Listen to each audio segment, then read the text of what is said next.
Hello friends, आप देख रहे हैं YouTube channel chemistry with car. आज के लेक्चर में हम देखेंगे कंसंट्रेशन टर्म्स पार्ट 3। आज का लेक्चर का मेन फोकस होगा मोलालिटी पे एंड पीपीएम पे।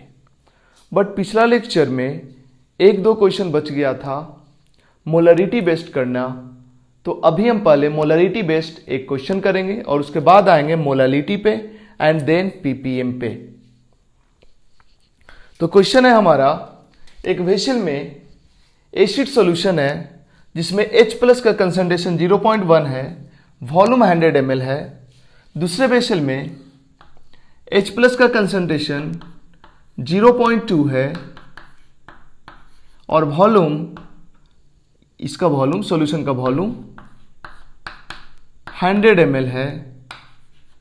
और तीसरे वेसल में H+ का कंसंट्रेशन 0.3 है एंड वॉल्यूम 200 ml है। तीनों वेसल के कंटेंट को मिला दिया जाता है एक कॉमन वेसल में।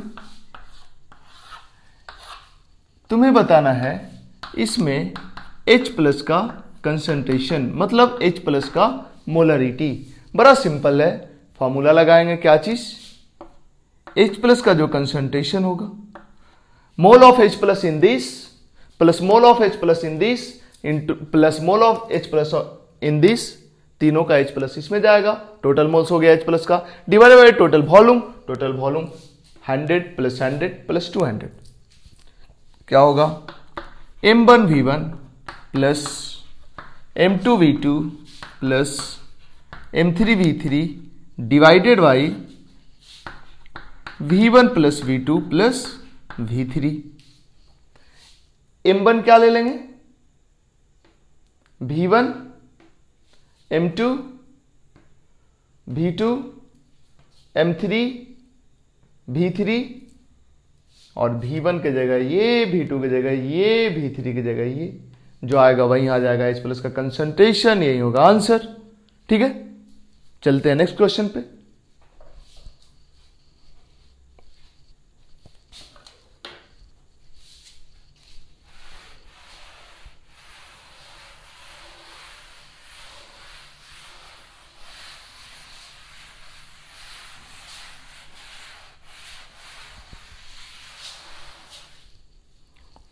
देखो, एक क्वेश्चन है,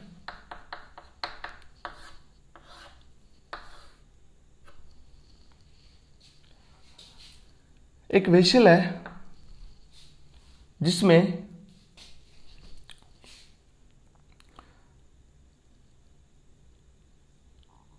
.1 m HCl है और वॉल्यूम 100 ml है। दूसरा वेसल है जिसमें 0.1 m NaOH है एंड वॉल्यूम है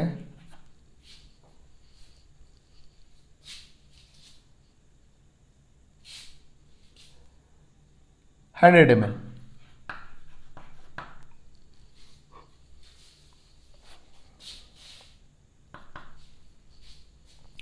बताओ, जब दोनों को मिलाएंगे, या एक काम करो, थोड़ा सा चेंज कर लो, इसको 100 नहीं, इसको 200, इसको 200 ml कर लो, 200 ml। दोनों को मिलाएंगे तो जो फाइनल सॉल्यूशन होगा, इसमें H+ का कंसंट्रेशन क्या होगा? जरा ध्यान देना, जब HCl का कंसंट्रेशन 0.1 है और तुम जानते हो कि HCl टूटता है H+ और Cl- में, इसका मतलब H+ का कंसंट्रेशन क्या हो जाएगा? HCl जब 0.1 था तो टूट जाएगा, ये 0.1 m था, ये 0 था, ये 0 था, ये खत्म हो जाएगा, 0 हो जाएगा और इसका 1 मोल से इसका 1 मोल बनता है एंड इसका 1 मोल बनता है। तो इसका 0.1 अगर कंसंट्रेशन था तो ये टूट के इसका कंसंट्रेशन 0.1 हो जाएगा और इसका कंसंट्रेशन 0.1 हो जाएगा। तुम ऐसे समझो ना देखो चलो इससे दिक्कत हुआ तो एक काम करते हैं, तुम मोल ऑफ HCl निकाल लो, कितना आ जाएगा 0.1 इंटू 200 बाई 1000, M1 V1 चूंकि ml में है तो 1000 से डिवाइड कर दोगे, मोल निकल जाएगा। मोल ऑफ NaOH निकाल लो, ये क्या होगा 0.1 इंटू 100 बाई 1000, ठीक है। और जब दोनों को मिलाएंगे तो बताओ HCl NaOH के साथ रिएक्ट कर लेगा और बनेगा NaCl प्लस H2O। जरा देखना HCl का मोल कितना था, 0.1 डिवाइडेड बाई 5। NaOH का मोल कितना था 0.1 डिवाइडेड बाई 10। इसको क्या लिख सकते हो, इसको 2 से ऊपर नीचे मल्टीप्लाई कर दो तो 0.2 डिवाइडेड बाई 10, इसको हटा दो। अब देखो इसका एक मोल इसके एक मोल के साथ रिएक्शन करके इसका एक मोल बनाता है, दोनों को मिला देंगे तो रिएक्ट कर जाएगा ना भाई, एसिड है और बेस है तो। बट इस दोनों में कौन लिमिटिंग रिएजेंट कौन है जो पहले खत्म हो जाएगा, क्योंकि इसका एक मोल इसके एक मोल के साथ रिएक्शन करके इसका एक मोल और इसका एक मोल बनाता है। इस दोनों में कम कौन है, कम है ये, मतलब लिमिटिंग रिएजेंट के कॉन्सेप्ट के अकॉर्डिंग ये खत्म हो जाएगा, ये 0 बच जाएगा और इसका एक मोल से इसका एक मोल बनता है, मतलब इसका बन जाएगा 0.1 बाई 10 मोल और इसका जो 0.2 बाई 10 है इसका इतना मोल यूज हुआ है तो इसका भी इतना ही मोल यूज होगा और इसका मोल 0.2 बाई 10 था तो ये बच कितना जाएगा 0.2 बाई 10 माइनस 0.1 बाई 10, ठीक है। अब जरा देखो HCl का ये क्या था, ये क्या था मोल था ना, ये मोल था ना, तो ये HCl का मोल इतना है। अब HCl जो भी बचा हुआ है वो टूटेगा किस में, H प्लस में और Cl माइनस में।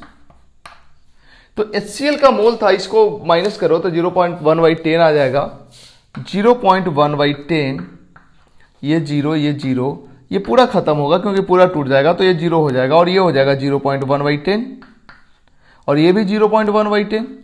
बट हमें तो H प्लस का कंसंट्रेशन चाहिए था, ये H प्लस का आया है मोल, कंसंट्रेशन क्या होगा H प्लस का, मोल ऑफ H प्लस आ गया है 0.1 बाई 10, तो कंसंट्रेशन ऑफ H प्लस क्या आएगा, total moles by total volume, H plus का टोटल मोल्स तो यही है 0.1 बाई 10 या 1 बाई 100 इसको लिख दो, डिवाइडेड बाई टोटल वॉल्यूम।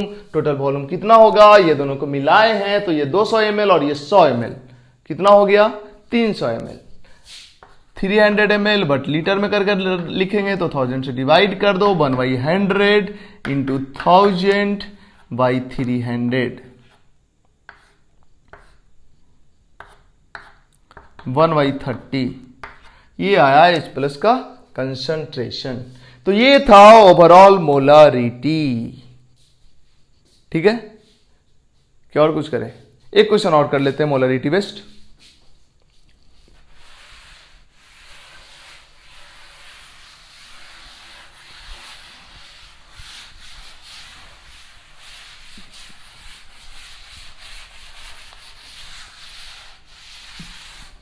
देखो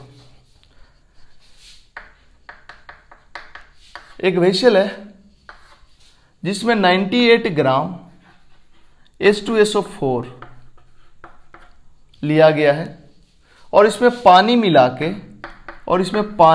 के टोटल वॉल्यूम कर लिया गया है, V टोटल कर लिया गया है 500 ml,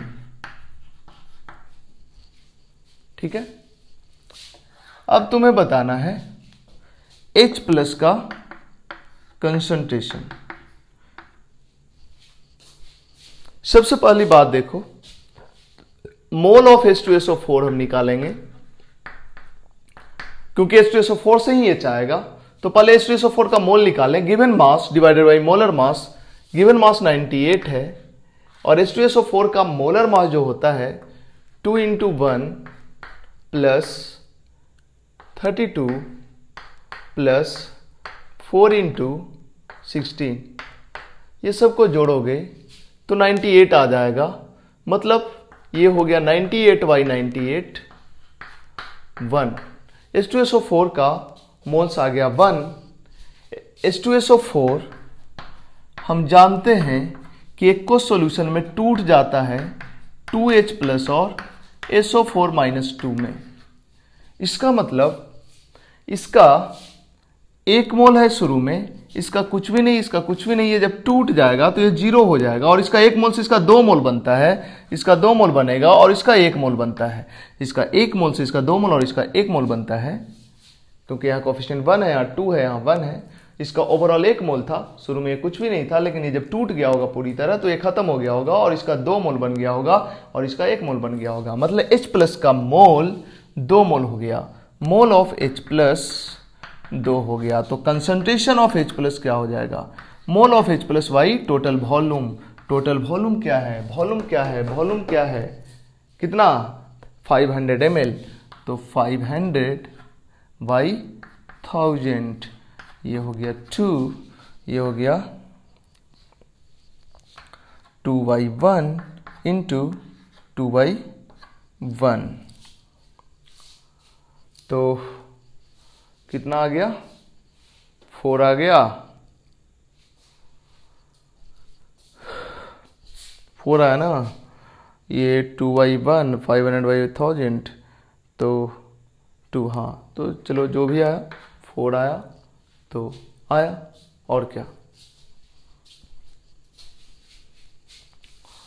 और अगर इस 500 को हम 1000 कर देते तो क्या होता? उसी तरह से। हालांकि थ्योरेटिकली तो ये सही है, बट प्रैक्टिकली इसका वैल्यू ज़्यादा लेना चाहिए था। क्यों ज़्यादा लेना चाहिए था ये हम आगे बताएंगे जब केमिस्ट्री में आगे चलोगे। तो फिलहाल ये ठीक है अगर ये 500 है तो, क्योंकि क्या होता है ना कि जो हाईली कंसंट्रेटेड एसिड होता है वो कंप्लीटली आयोनाइज नहीं होता है, लेकिन हमने यहाँ पे कंप्लीटली आयोनाइज कर दिया है। बट इसके पीछे का लॉजिक अभी समझ में नहीं आएगा। अभी तुम यही करोगे, कोई स्ट्रॉन्ग एसिड है तो उसको पूरी तरह आयोनाइज कर दोगे और कोई वीक एसिड है तो आयोनाइज नहीं होगा। लेकिन वीक एसिड अभी हैंडल ही नहीं कर पाओगे, क्योंकि वीक एसिड के बारे में तुम पढ़े नहीं हो अभी कि वीक एसिड किस हद तक टूटता है। तो कोई भी एसिड होगा तो अभी तुमको पूरा आयोनाइज ही करना है, ठीक है। तो ये था ओवरऑल मोलारिटी। अब चलते हैं हम मोलालिटी के तरफ।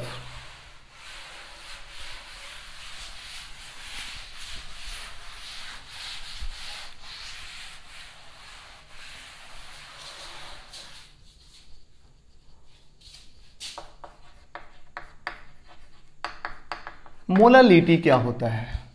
मोलालिटी होता है, इसको रिप्रेजेंट करते हैं स्मॉल एम से। कैपिटल एम से रिप्रेजेंट करते थे मोलारिटी को और स्मॉल एम से रिप्रेजेंट करते हैं मोलालिटी को। जो मोलालिटी होता है वो होता है number of solute divided by mass of solvent in KG. ध्यान देना, मोलरिटी में होता था number of moles of solute. Number of solute लिख दिए हैं, number of moles of solute होगा ये। जो मोलरिटी में होता था वही यहां पे भी होगा, नीचे में केवल चेंज होगा। Number of moles of solute divided by mass of solvent in KG. ध्यान देना, मोलरिटी में वॉल्यूम ऑफ सॉल्यूशन होता था, यहां पे वॉल्यूम होता था, यहां पे सॉल्यूशन होता था और यहां पे इन लीटर होता था। बट यहां पे मास लिया गया है, सॉल्वेंट का लिया गया है, केजी में लिया गया है। जरा इसी को दूसरे तरह से लिखना चाहो तो मोलालिटी होता है number of moles of solute present in 1 kg of सोल्वेंट। Molarity में क्या होता था? Number of moles of solute present in 1 litre of solution, वो होता था मोलरिटी। फॉर्मूला तो बड़ा आसान है, फॉर्मूला को अगर नॉर्मली यूज करो तो वो तो जैसे क्वेश्चन दे दें, एक क्वेश्चन दे दें हम, ग्लूकोज है या एक मिनट, एक क्वेश्चंस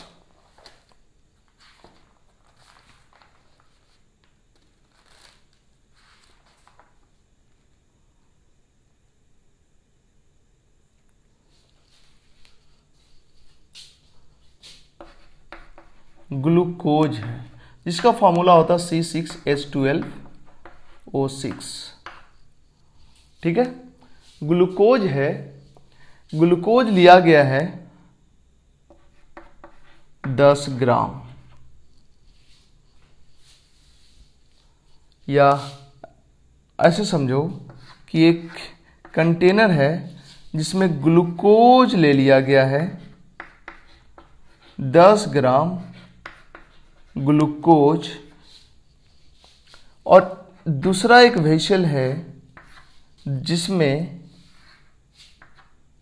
2 kg वाटर है, दोनों को मिला दिया गया है, दोनों को मिला दिया गया है तो सॉल्यूशन बन गया है ग्लूकोज सॉल्यूशन, सॉल्यूशन बन गया है। अब तुम्हें बताना है मोलालिटी, मोलालिटी ऑफ सॉल्यूशन या मोलालिटी ऑफ ग्लूकोज। क्या लिखोगे? Number of mole of glucose, glucose का मोल नहीं दिया है, मास दिया है, होना तो चाहिए mole of glucose, glucose divided by mass of water in KG. अब बताओ मोल ऑफ ग्लूकोज कैसे निकलेगा? Given mass by molar mass, given mass 10 ग्राम है तो 10 gram divided by molar mass, क्या लिखोगे यहां पे? 6 into 12 plus 12 into 1 plus 6 into 16, ये सब जोड़ के आ जाएगा 180 divided by number of mass of H2O in KG, कितना? 2 kg, अगर ग्राम में रहे तो केजी कर लेना, नीचे में 1 लिख लो। ये कितना आ गया? 1/18 इंटू 1/2 1/36, ये आ गया मोलालिटी ऑफ ग्लूकोज। तो इस तरह से निकलता है मोलालिटी। मोलालिटी पे थोड़ा और अगर हम बात करें तो इसको हटाते हैं, फटाफट कॉपी करो।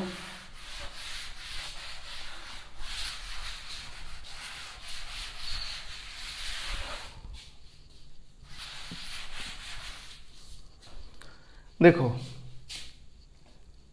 जो मोलालिटी होता है इसमें ऊपर में मोल्स है, ऊपर में क्या है? मोल्स है, और ऊपर में मोल्स है और नीचे में मास है। टेम्परेचर चेंज होने से मोल्स भी चेंज नहीं होता है, टेम्परेचर चेंज होने से मास भी चेंज नहीं होता है। मतलब जो मोलालिटी होगा टेम्परेचर इंडिपेंडेंट होगा,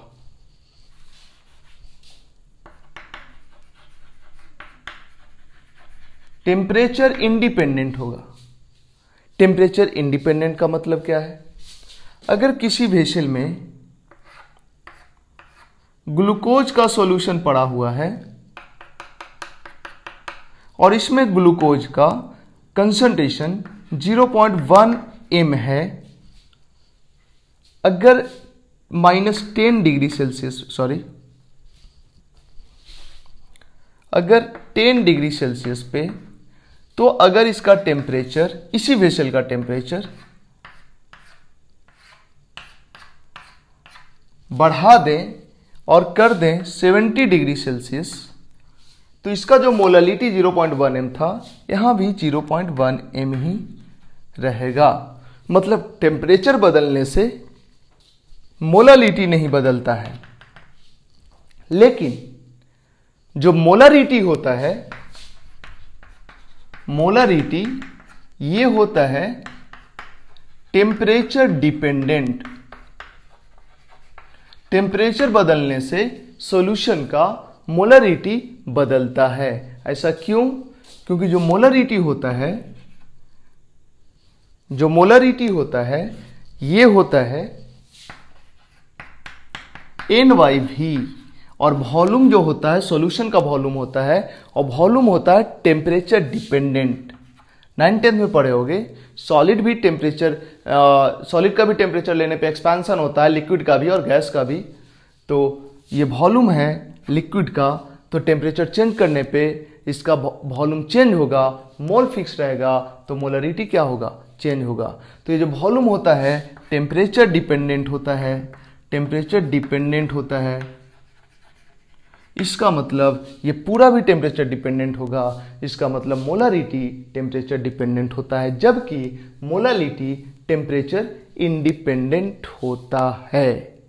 अगर कोई साइंटिस्ट कोई रिसर्च कर रहा है और उसका रिसर्च 6 महीना 8 महीना जाना है या उससे ज़्यादा जाना है, वो कोई सैंपल रखता है, इसका कंसंट्रेशन मेजर करके रखा है और इसको 6 महीने बाद यूज करना है। 6 महीने बाद जब इसको यूज कर रहा है तो वो तो सोच रहा है कि हम इसका कंसंट्रेशन 6 महीना पहले मेजर किए थे तो 0.1 था, तो 6 महीना बाद अभी भी वही रहा होगा।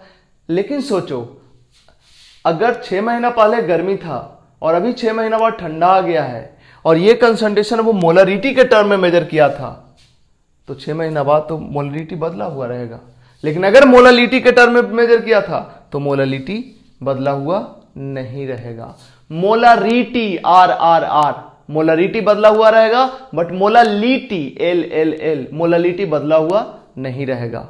इसलिए साइंटिस्ट लोग जब रिसर्च करता है तो वहां पे मोलरिटी का वैल्यू ना देके मोललिटी फाइंड आउट करके रखता है, क्योंकि क्या पता उनका रिसर्च कितना दिन चले और कब कंसंट्रेशन का जरूरत पड़े। हम पहले मेजर करके रखेंगे कुछ और बाद में हो जाएगा कुछ और। अगर हम यूज करते हैं मोलरिटी तो वो लोग क्या यूज करते हैं? ज्यादातर मोललिटी स्मॉल m। ठीक है, जिस तरह से 1/10 m को डेसीमोलर बोला जाता था, वैसे ही 1/10 कैपिटल M को डेसीमोलर बोला जाता था, वैसे 1/10 स्मॉल m को मोलल बोला जाता है, मोलर नहीं मोलल। और 1/100 m को बोला जाता है सेंटीमोलल। ठीक है, तो ये था ओवरऑल मोललिटी। मोलरिटी से मोललिटी में कन्वर्ट करने के लिए डेंसिटी का यूज किया जाता है, जिसके बारे में बात करेंगे हम आगे जब लिक्विड सॉल्यूशन पढ़ेंगे 12th में तब। ठीक है, बढ़ते हैं आगे ppm पे। क्या होता है ppm?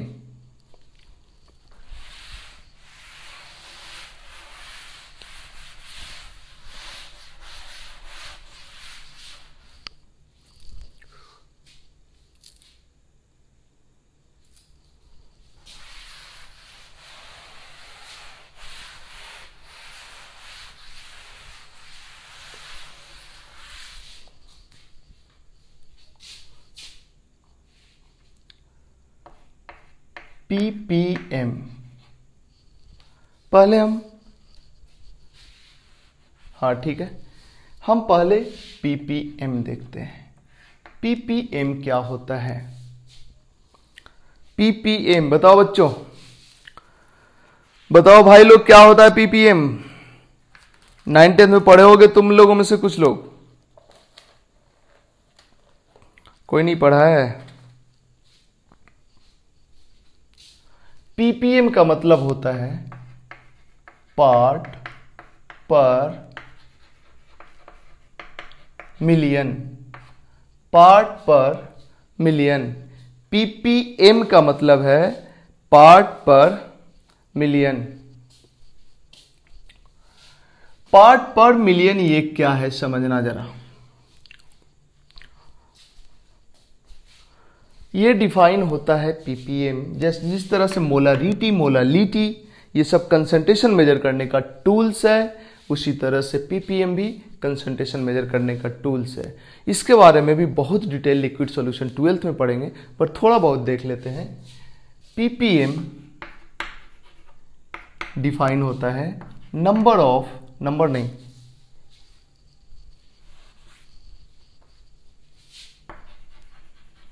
Mass of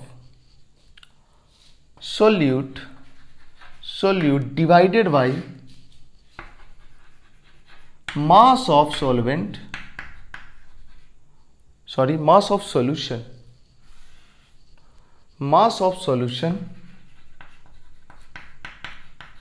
into 10 to the power 6। जरा ध्यान देना, यहां पे जब 10 to the power 6 के जगह पे 100 होता है तो उसको परसेंटेज बोलते हैं। परसेंटेज बाई मास बोलते हैं ना। यहाँ पे 100 होता है तो mass of solute divide by mass of solution into 100, percentage by mass होता है वो। परसेंटेज बाई मास का मतलब क्या होता है कि 100 ग्राम, अगर यहाँ पे 100 होता, देखो परसेंटेज बाई मास कैसे डिफाइन होता है, mass of solute divided by mass of solution into 100, यही ना डिफाइन होता है। इसको क्या रीड करते हैं हम कि 100 ग्राम सॉल्यूशन में कितना ग्राम सॉल्यूट है, उसी को बोलते हैं percentage by mass. 100 gram solution में कितना ग्राम सॉल्यूट है, तो उस हिसाब से यहां पे क्या बोलेंगे हम, 10 to the power 6 gram solution में कितना ग्राम सॉल्यूट है, यही ना बोलेंगे।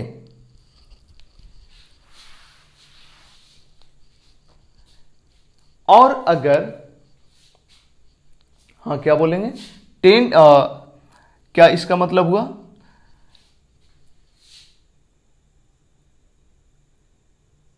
नंबर ऑफ पीपीएम का मतलब हुआ mass of solute divided by mass of solution into 10 to the power 6। अच्छा, 2-3 और फॉर्मूला लिख लेते हैं, उसके बाद हम बढ़ते हैं आगे। पीपीएम एक होता है पीपी बी, पार्ट पर मिलियन था ये। मिलियन मतलब होता है 10 to the power 6, विलियन मतलब होता है 10 to the power 9, और ट्रिलियन मतलब होता है 10 to the power 12। मतलब पार्ट पर विलियन क्या हो जाएगा, mass of solute divided by mass of solution into 10 to the power कितना 9। और अगर हम लिखे PPT, power point PPT part पर ट्रिलियन, मतलब 10 to the power 12 gram solution में कितना ग्राम सॉल्यूट है, mass of solute divided by mass of solution into 10 to the power 12। ये 3 फॉर्मूला है, पीपीएम, पीपीबी, पीपीटी। अगर तुमसे पूछा जाए, अब जरा गौर करो, ये पीपीएम, पीपीबी, पीपीटी किसके लिए यूज किया जाता है। एक चीज बताओ, अगर 100 ग्राम कोई चीज है, 100 ग्राम सॉल्यूशन में 1 ग्राम सॉल्यूट है, ध्यान देना, 100 ग्राम सॉल्यूशन में 1 ग्राम सॉल्यूट है, कितना परसेंट सॉल्यूट हुआ, 1%। 1000 ग्राम में 1 ग्राम सॉल्यूट है, कितना परसेंट हुआ, 0.1%। 10,000 ग्राम सॉल्यूशन में 1 ग्राम सॉल्यूट है, कितना परसेंट हुआ, 0.001%। नहीं, ऐसे ही सोचो, अगर 10 to the power 6 gram solution में, मतलब सॉल्यूशन ढेर सारा लिए और उसमें सॉल्यूट बहुत कम निकला, ढेर सारा सॉल्यूशन लिए, 10 to the power 12 gram solution लिए, 10⁻12 ग्राम सॉल्यूशन। समझ रहे हो कितना केजी हुआ ये हो गया 10⁹ केजी। उसमें अगर 2 ग्राम सोल्यूट निकलता है, मतलब 10⁹ केजी सॉल्यूशन में 10⁹ केजी सॉल्यूशन, कितना सॉल्यूशन समझ रहे हो? 10⁹, मतलब 1 पे 9 सुनना, 1 पे 9 जीरो, उतना ग्राम सॉल्यूशन में अगर 1 ग्राम सोल्यूट हुआ ना, तब उसको बोलेंगे 1 पीपीटी। 10⁻12 ग्राम सॉल्यूशन में जितना ग्राम सोल्यूट होगा, 10⁻12 ग्राम सॉल्यूशन मतलब 10⁹ केजी सॉल्यूशन में जितना ग्राम सोल्यूट होगा, अगर 2 ग्राम सोल्यूट रहता है तो उसको 2 पीपीटी बोलेंगे। तो कैसे निकलेगा? Number of PPT, mass of solute divided by mass of solution into 10⁻12। कैसे निकलेगा? Number of PPB, mass of solute divided by mass of solution in 10⁹। कैसे निकलेगा? कैसे निकलेगा? Number of ppm, mass of solute divided by mass of solution into 10⁶। ठीक है। अब जरा ध्यान देना, तुम चाहो तो इसको ये भी लिख सकते हो, मास of solute divided by mass of solution के जगह पे मास ऑफ सॉल्वेंट इंटू 10⁶। ऐसा क्यों लिख सकते हो? इसको भी लिख सकते हो, मास of solute divided bye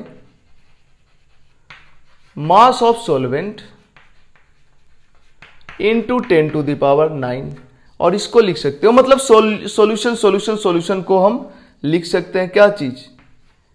solvent. क्यों लिख सकते हैं हम बता रहे हैं, मास of solute divided by mass of solvent into 10⁻12। क्यों सॉल्यूशन के मास को और सॉल्वेंट के मास को अप्रोक्सीमेट सेम बोल देंगे हम? इसलिए क्योंकि बताओ, ये सब जिसका पीपीएम, पीपीबी, पीपीटी मेजर किया जाता है, वो सब एक्सट्रीमली डाइल्यूट सॉल्यूशन होता है। जैसे अभी हमने बोला ना कि 10⁻12 ग्राम सॉल्यूशन में 1 ग्राम, 2 ग्राम, 5 ग्राम सोल्यूट होगा। तो इनफैक्ट ये ऑलमोस्ट वाटर ही है, समझो। अगर वाटर का सॉल्यूशन है, एक्वस सॉल्यूशन है, तो यहां पे समझो मेनली क्या है? सॉल्वेंट ही है, सोल्यूट है ही नहीं। मतलब एक बड़ा सा टैंक है सॉल्वेंट का और उसमें 1 चुटकी सोल्यूट है, तो बताओ 1 चुटकी सोल्यूट मिला देने से सॉल्वेंट का मास या सॉल्यूशन का मास तो लगभग बराबर ही रहेगा ना, 1 चुटकी का डिफरेंस रहेगा। सॉल्वेंट का जो मास होगा उसमें सोल्यूट अगर बहुत कम मिलाते हो तो सॉल्यूशन बनता है, तो सॉल्यूशन का जो मास होगा सॉल्वेंट का मास तो लगभग बराबर ही होगा। इसलिए सॉल्यूशन के मास की जगह पे हम लोग मास of solvent, mass of solvent, mass of solvent भी लिख सकते हैं। और ये नीचे वाला दोनों को हम मिटाते हैं क्योंकि हमारे पास जगह नहीं है।